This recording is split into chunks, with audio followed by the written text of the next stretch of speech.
बिस्मिल्लाहिर्रहमानिर्रहीम। अस्सलामु अलैकुम। मैथमेटिक्स फाउंडेशन में आपको खुशामदीद कहता हूँ। आज हम स्टार्ट करेंगे लैप्लास ट्रांसफॉर्म्स का कोर्स। इस कोर्स में हम मेन जो डिस्कस करेंगे वो लैप्लास ट्रांसफॉर्म और इसकी प्रॉपर्टीज़ और इन्वर्स लैप्लास ट्रांसफॉर्म, और हम solution of initial value problem के बारे में डिस्कस करेंगे। तो लैप्लास ट्रांसफॉर्म एक बहुत ही इम्पॉर्टेंट टूल है। इसको इसलिए पढ़ाया जाता है कि जो इनिशियल वैल्यू प्रॉब्लम होता है, या बहुत ही इम्पॉर्टेंट इसका जो यूज़ है वो है लीनियर डिफरेंशियल इक्वेशन को सॉल्व करना। Linear differential equation with constant coefficients, ऐसी डिफरेंशियल इक्वेशन जिनके कोफिशिएंट कांस्टेंट होते हैं, ठीक है। तो इस तरह की जो इक्वेशन होती हैं उनको सॉल्व करने के लिए लैप्लास ट्रांसफॉर्म बहुत ही एफिशिएंट टूल है, बहुत ही अच्छा टूल है। बहुत ही कम स्टेप्स में इस तरह की इक्वेशन को हम लैप्लास ट्रांसफॉर्म के ज़रिए सॉल्व कर सकते हैं। तो इसलिए लैप्लास ट्रांसफॉर्म का कोर्स पढ़ाया जाता है। तो मेन हम इसमें लैप्लास ट्रांसफॉर्म, उसकी प्रॉपर्टीज़ और कुछ फार्मूलाज, और हम इनवर्स लैप्लास ट्रांसफॉर्म इसमें डिस्कस करेंगे इस कोर्स के अंदर। तो सबसे पहले लैप्लास ट्रांसफॉर्म की डेफिनेशन देखते हैं कि लैप्लास ट्रांसफॉर्म होती क्या है। Let F be a real valued piecewise continuous function define on 0 to infinity this interval. Let f be a real valued piecewise continuous function defined on this interval. f कोई real valued piecewise continuous function है जो कि इस interval पे defined है। Piecewise continuous function का मतलब है ऐसा फंक्शन जो अगर किसी इंटरवल ए बी पे डिफाइंड है, यानी अगर कोई फंक्शन है एफ ऑफ एक्स, वो इस इंटरवल के अंदर किसी भी वैल्यू पे कोई ना कोई वैल्यू देता है, यानी कि ये जो फंक्शन है इस इंटरवल पे डिफाइंड है। इस फंक्शन को पीस वाइज कंटिन्यूस फंक्शन कहेंगे अगर ये वाला जो इंटरवल है ए से लेकर बी तक जो इंटरवल है, अगर इसको फाइनाइटली छोटे छोटे टुकड़ों में डिवाइड कर दें, ठीक है, जैसे x1 x2 x3 x4 so on. तो अगर छोटे छोटे टुकड़े बना दे इस इंटरवल के, ठीक है, तो ये उन इंटरवल के अंदर भी क्या हो, उन इंटरवल्स के अंदर भी ये कंटिन्यूस हो, ठीक है, उन इंटरवल के अंदर कंटिन्यूस हो, यानी कि इस इंटरवल के अंदर वो डिफाइंड हो, ठीक है, इस इंटरवल के अंदर वो डिफाइंड हो। कंटिन्यूस की बात नहीं कर रहा मैं, इस इंटरवल के अंदर अगर ये फंक्शन डिफाइंड हो और अगर उस इंटरवल के हम छोटे छोटे कुछ टुकड़े कर दें, लेकिन उन टुकड़ों के अंदर फंक्शन क्या होना चाहिए, कंटिन्यूस होना चाहिए, ठीक है। उन टुकड़ों के अंदर फंक्शन की कोई ना कोई ग्राफ होना चाहिए।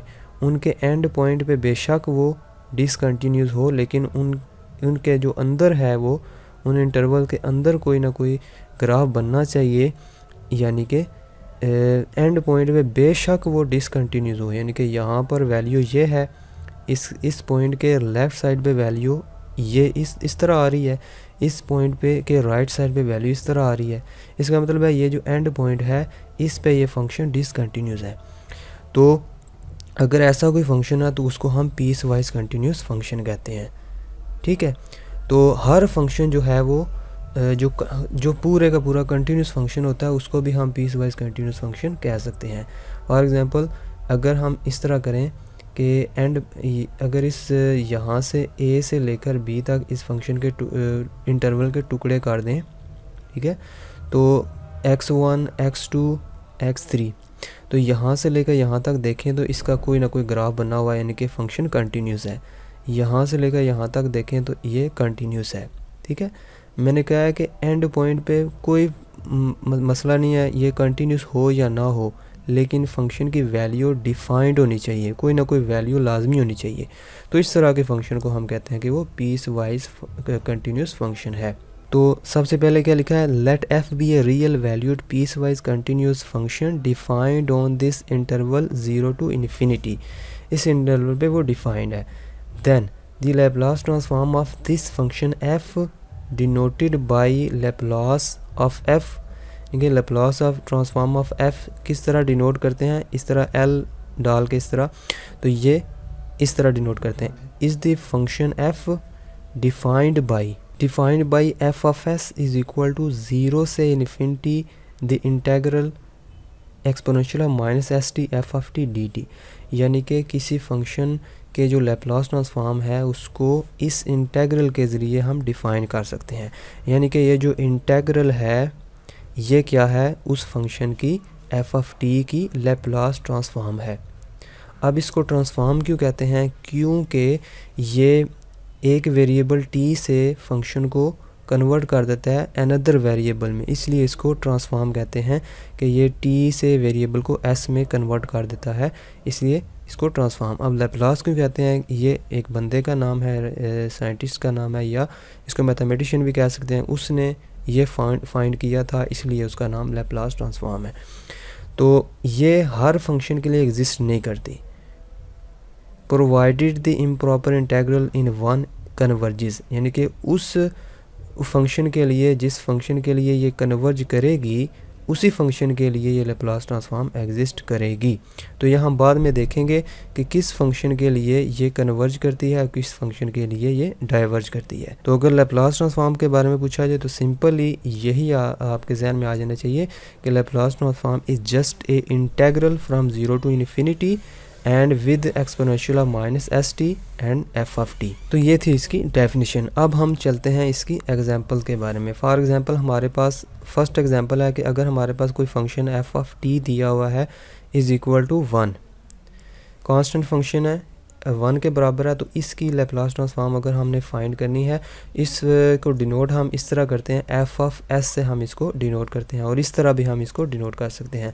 यानी कि Laplace of F of T कोई फंक्शन है इज़ इक्वल टू, उसको हम एफ ऑफ एस से डिनोट करते हैं, यानी कि जो आंसर आएगा वो एस की शक्ल में आएगा।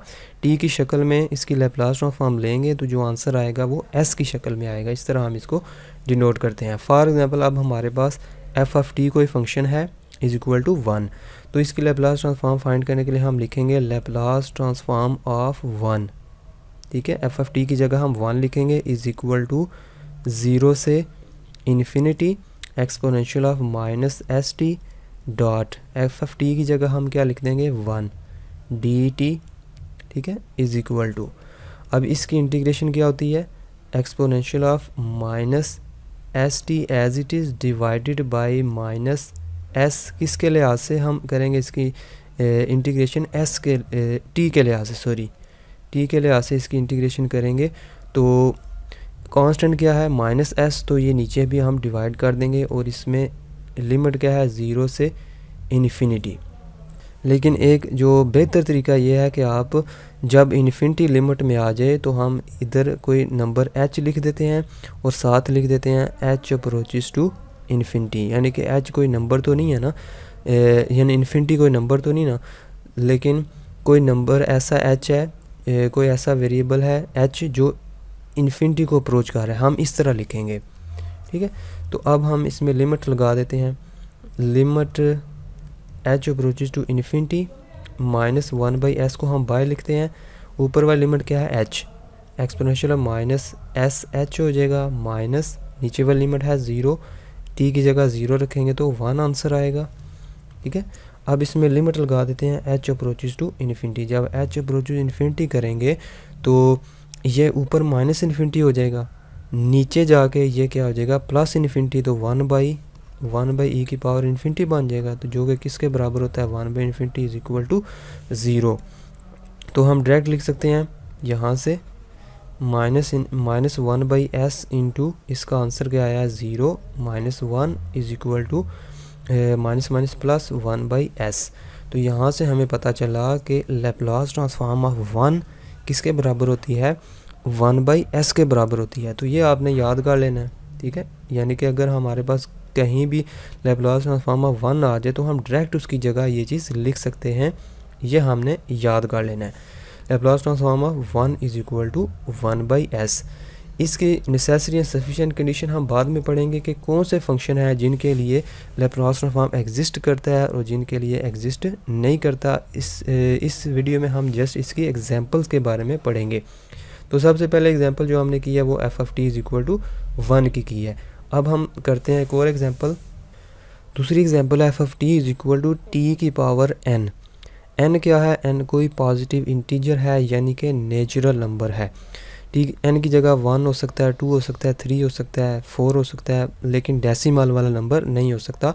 तो ये कोई फंक्शन है। तो इसका लैप्लास ट्रांसफॉर्म करने के लिए जस्ट हम वही चीज़ अप्लाई करेंगे, लैप्लास ऑफ टी की पावर n, ठीक है, इज़ इक्वल टू 0 से इन्फिनिटी लिमिट लगा दो exponential of minus S T, ठीक है। और एफ ऑफ टी की जगह क्या लिख दो, ये हमारे पास जो डेफिनेशन एफ ऑफ टी है वो हमारे पास क्या है, टी की पावर n, तो इसकी जगह आप लिख दो टी की पावर n, साथ लिख दो डी टी। इस इंटेग्रल को हम बाय पार्ट्स सॉल्व करेंगे, बाय पार्ट्स इसकी इंटीग्रेशन करते हैं। तो इसको हम फर्स्ट फंक्शन समझ लेते हैं, टी की power n as it is dot, इसकी इंटीग्रेशन करते हैं, वो किसके बराबर आती है, exponential of minus S T divided by minus S, ठीक है। और इसकी जो लिमिट है वो क्या है, ज़ीरो से लेकर इन्फिनिटी तक, फिर माइनस लिखेंगे 0 से इन्फिनिटी। ये जो हमने इंटीग्रेशन की है इसको उठा के हम इधर लिखेंगे exponential of minus S T divided by minus S dot, इसका डेरिवेटिव लेंगे तो क्या आएगा, n इंटू टी की पावर n माइनस 1, साथ में हम लिख देंगे डी टी। ठीक हो गया।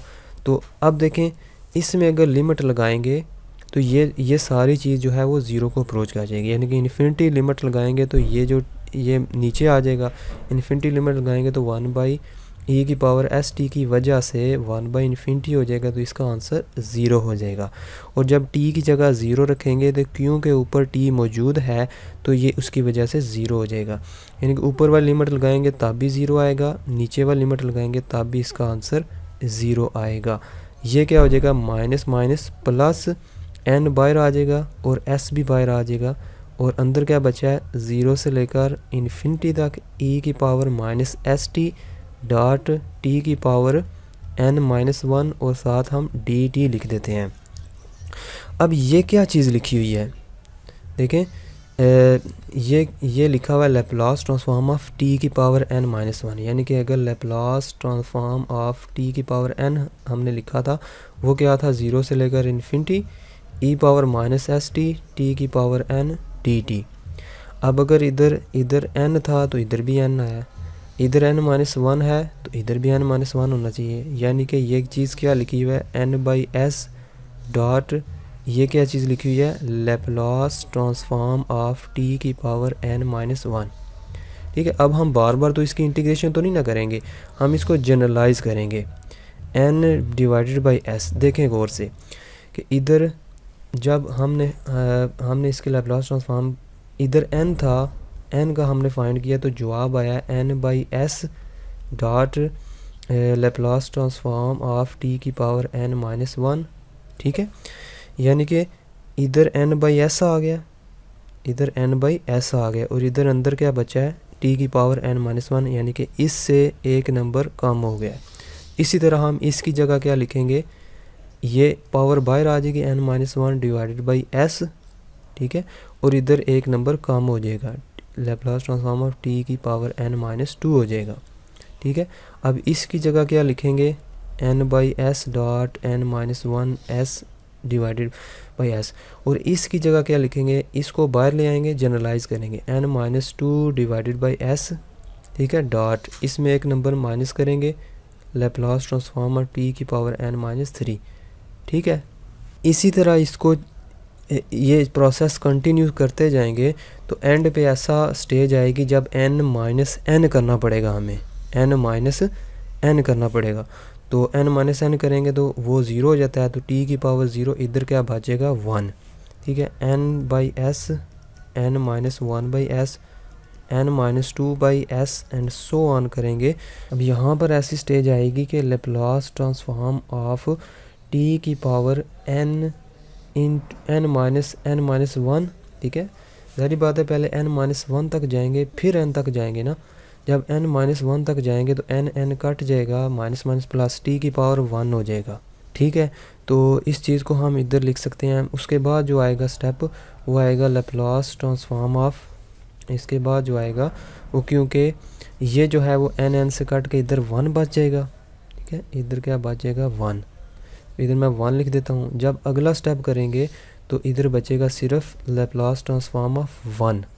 ठीक है, इसकी जगह क्या लिख सकते हैं, लेप्लास ट्रांसफॉर्म ऑफ टी की पावर 1, तो 1 शुरू में आ जाएगा, ठीक है। इसकी जगह हम लिखेंगे 1 शुरू में आ जाएगा, इधर 1 डिवाइडेड बाई एस। जिस तरह इधर n-3 था, इधर देखें, इधर था n था ना, लेप्लास ट्रांसफॉर्म ऑफ n आ गया शुरू में, डिवाइडेड बाई s हो गया। अब लेप्लास ट्रांसफॉर्म ऑफ t आ गया था ना, तो 1 शुरू में आ गया, नीचे s आ गया, आखिर में क्या बचा, n-n करना था, n-1 is equal to 0, t की पावर 0 इज इक्वल टू 1, तो आखिर में ये चीज़ बच गई है। अब हमें पता है, पिछली जो पहले एग्जांपल किया वो हमने किए थी कि लेप्लास ऑफ 1 किसके बराबर होता है, वो 1/s के बराबर होता है। तो इस चीज़ को हम इस तरह लिखेंगे, ये ऊपर क्या चीज़ लिखी हुई है, n into n-1 n-2 so on, कहाँ तक जा रही है ये चीज़, ये 1 तक जा रही है। इसका मतलब है ऊपर वाली जो चीज़ है उसको हम n फैक्टोरियल लिख सकते हैं। नीचे कितने s हैं, ये n है s, कितने s हैं, s को n मरतबा मल्टीप्लाई करेंगे तो s की पावर n आ जाएगी। और लेप्लास ट्रांसफॉर्म ऑफ 1 ये किसके बराबर होती है, ये 1/s के बराबर होती है। तो इस तरह हमारे पास जो फार्मूला जनरेट हुआ है वो क्या है, n factorial divided by s की पावर n+1। तो इस तरह हम इसको जनरल फॉर्म में लिख सकते हैं, लेप्लास ट्रांसफॉर्म ऑफ t की power n is equal to किसके बराबर होती है, n factorial divided by s की पावर n+1। ठीक हो गया। तो ये हमने दो फार्मूले जनरेट किए हैं, t की पावर n और 1 लेप्लास ट्रांसफॉर्म ऑफ 1 किसका बराबर होती है, वो 1/s के बराबर होती है, और लेप्लास ट्रांसफॉर्म ऑफ t की पावर n किसके बराबर होती है, n factorial divided by s की पावर n+1। उसके बाद एक और जनरल फंक्शन कंसीडर करते हैं, exponential function with constant a in the power. ठीक है, तो कोई भी एक्सपोनेंशियल फंक्शन आ जाए, exponential of 2t, exponential of 3t या एक्सपोनेंशियल ऑफ 1/3t, इस तरह का कोई भी फंक्शन आ जाए उसके लिए हमें जनरल फार्मूला बनाना पड़ेगा। जिस तरह हमने अभी फार्मूला बनाया है कि t की पावर कुछ भी आ सकती है, n कुछ भी हो सकता है ना, कुछ भी नंबर हो सकता है, t की पावर 10 भी हो सकती है, t की पावर 100 भी हो सकती है। तो हम डायरेक्ट ये फार्मूला लगाएंगे जो अभी हमने ड्राइव किया है कि n factorial divided by s की पावर n+1।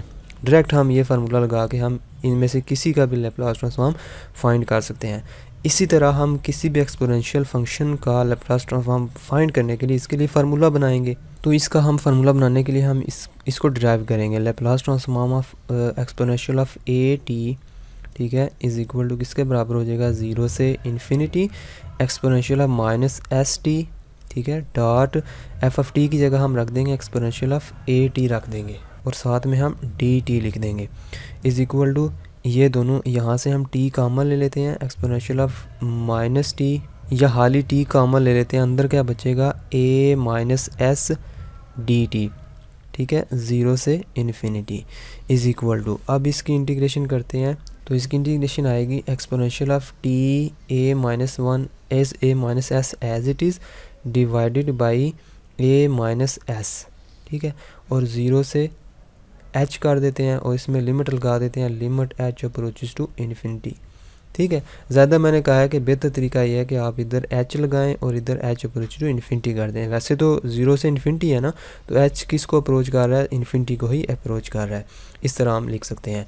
तो अब हम इसकी लिमिट लगाते हैं 1/a-s, ठीक है, और limit h approaches to infinity, ऊपर वाली लिमिट लगाते हैं वो क्या है, exponential of h into a-s, ठीक है, माइनस नीचे वाली जो लिमिट लगाते हैं, इधर मैं इसको इधर ब्रैकेट में कर देता हूँ, नीचे वाली लिमिट 0 है तो t की जगह 0 लगाएंगे वो 1 हो जाएगा।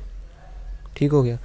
अब गौर से देखें, अगर यहाँ से h कॉमन लें, यानी कि s अगर a से बड़ा होगा तो इसका जवाब नेगेटिव आएगा, इस चीज़ का जवाब नेगेटिव आएगा, यानी कि अगर s a से बड़ा होगा तो इस चीज़ का जवाब नेगेटिव आएगा। अगर इस चीज़ का जवाब नेगेटिव आएगा तो ये पूरा एक्सपोनेंशियल किसको अप्रोच करेगा, 0 के इक्वल हो जाएगा, exponential of h into a-s, ठीक है। अगर s a से बड़ा होगा तो इसका जवाब 0 आ जाएगा, यानी कि इसकी जगह 0 आ जाएगा। मैं लिख देता हूँ 1/a-s इज़ इक्वल टू 0-1, ठीक है, और -1 डिवाइडेड बाई a-s, या इसको सिंपली लिख सकते हैं 1/s-a, ये कब फार्मूला बनेगा? जब जब s बड़ा होगा a से। अगर s बड़ा होगा a से तो a माइनस एस छोटा होगा 0 से, यानी कि नेगेटिव होगा। तो हम इसकी पावर जो आएगी वो नेगेटिव इन्फिनिटी आएगी, e की पावर नेगेटिव इन्फिनिटी आएगी ना। तो नेगेटिव इन्फिनिटी नीचे जाके e की पावर इन्फिनिटी बन जाएगी 1 पे इन्फिनिटी 0। तो ये जवाब इसकी जगह लिख सकते हैं। लेकिन दूसरी बात यह है कि अगर s a से छोटा है तो ऊपर वाले जवाब जो है वो जवाब जो है वो पॉजिटिव आएगा। जब पॉजिटिव आएगा तो e की पावर पॉजिटिव इन्फिनिटी आएगी। तो इसका मतलब है डेफिनेटली इसका जवाब इन्फिनिटी आएगा। तो इसकी जगह इन्फिनिटी लिखेंगे तो सारा का सारा आंसर क्या हो जाएगा? अनडिफाइंड इन्फिनिटी हो जाएगा। तो इसके लिए हम दो केस बना लेते हैं कि इसका जवाब जो है वो 1/s माइनस a होता है इफ़ s बड़ा होगा a से। इसका जवाब इन्फिनिटी आता है इफ़ s जो है वो a से छोटा होगा। अब हम देखते हैं कि अगर कॉज और साइन वाले फंक्शन आ जाए जनरल, तो हम उनकी लैप्लास ट्रांसफॉर्म का फार्मूला हमारे पास क्या चीज़ आती है उस फार्मूले के अंदर, तो वो अब हम देखते हैं। नंबर 4 पे हम लेते हैं f ऑफ t, इसके बराबर लेते हैं कॉज ऑफ a t ले लेते हैं। कॉज ऑफ a t, कोई भी कॉज फंक्शन, a t का मतलब है कोई भी कॉज फंक्शन आ जाए तो हम उसके लिए कैसे हम लैप्लास ट्रांसफॉर्म को अप्लाई करते हैं। Laplace transform of cos of a t is equal to 0 से infinity exponential of minus S T dot f of t की जगह हम लिख देंगे cos of a T D T. ठीक है, या इससे बेहतर है कि हम कॉज और साइन के फार्मूले इकट्ठे ही फाइंड कर लें। ठीक है, for example F of T इसके बराबर है और एफ ऑफ टी जो है वो cause of sine of T भी फंक्शन है उसके बराबर भी है। ठीक है, तो इनके फार्मूले इकट्ठे फाइंड करने के लिए हम क्या करते हैं, साइन ऑफ ए टी, इनके फार्मूला इकट्ठे फाइंड करने के हम इस तरह लिखते हैं Laplace of cos of a T plus iota Laplace of sine of a T. ठीक है, इसका फ़ायदा ये होगा क्योंकि हमें पता है कि एक्सपोनेंशियल ऑफ आयोटा ए किसके बराबर होता है, आयोटा ए टी किसके बराबर होता है, cause A T, cause of a T plus iota sine of a T. ठीक है, इसके बराबर होता है। तो ये चीज़, इसका मतलब है अगर हम कॉज और साइन को आयोटा की शक्ल में इकट्ठे लेते हैं तो ये चीज़ सिंगल बन सकती है। तो ये कॉम्प्लिकेटेड फंक्शन एक सिंगल फंक्शन एक्सपोनेंशियल फंक्शन में कन्वर्ट हो सकते हैं। तो ये किसके बराबर होगा, 0 से लेकर इन्फिनिटी तक ये चीज़ exponential of minus S T cos A T D T. ठीक है, प्लस आयोटा 0 से लेकर infinity exponential of minus S T dot sine A T D T. ठीक है, अब यहाँ से क्या चीज़ कॉमन आ रही है, यहाँ से 0 से infinity exponential of minus S T. ठीक है, ये इंटेग्रल कॉमन आ रहा है, उसके अंदर से क्या लिख सकते हैं, cause of a T plus iota sine of a T into D T हम लिख सकते हैं इन दोनों को। ठीक है, अब ये चीज़ अभी मैंने बताया कि इसके बराबर होती है 0 से infinity exponential of minus S T. ये चीज़ किसके बराबर होती है, exponential of iota A T के बराबर होती है। तो देखें इन दोनों को मिला के हमने सिंगल फंक्शन बना लिया, बाद में हम इनको कंपेयर कर लेंगे और अलग-अलग इनके फार्मूले निकल आएंगे। तो इसको हम सिंगल में लिखते हैं 0 से इन्फिनिटी एक्सपोनेंशियल ऑफ, यहाँ से हम कॉमन लेते हैं, टी को कॉमन लेते हैं तो टी इंटू हमारे पास आएगा आयोटा ए minus S divided D T. अब इसकी इंटीग्रेशन करते हैं उसी तरह बिल्कुल, exponential of iota A minus S T divided by किसके बराबर आएगा, आयोटा ए माइनस एस।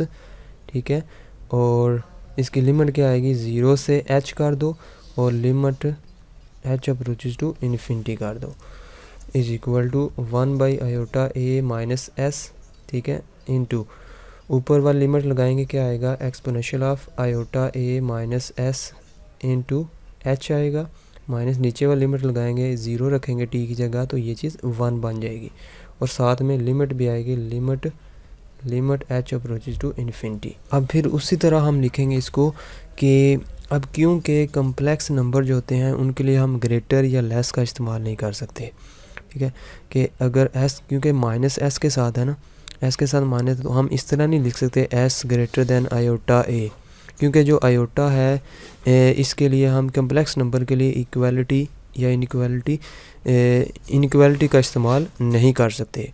तो यहाँ पर हम सिंपल लिखेंगे s ग्रेटर दैन 0 होगा या s लेस दैन 0 होगा तो उस या x इज इक्वल टू 0 होगा, तो उसके लिए हम ये केस बनाएंगे। तो सिंपली हम लिख देंगे कि अगर s 0 से बड़ा है तो इसका जवाब इसमें ऊपर जो है वो नेगेटिव आ जाएगा, नेगेटिव h आएगा, ठीक है। यहाँ से माइनस हम कॉमन ले सकते हैं। फिर अगर s नेगेटिव होगा, ठीक है, तो यहाँ पर माइनस माइनस प्लस हो जाएगा, माइनस इंटू माइनस प्लस हो जाएगा, तो ये इसका जवाब हम नेगेटिव यहाँ से कॉमन नहीं ले सकते। लेकिन अगर s जो है वो पॉजिटिव है तो हम नेगेटिव यहाँ से कॉमन ले सकते हैं और इसका जवाब e की पावर माइनस इन्फिनिटी बन सकता है। 1 बाई ई की power infinity is equal to 1 by infinity is equal to 0 बन जाएगा। ये जवाब 0 आ जाएगा तो -1 इंटू ये वाला जवाब ये आएगा।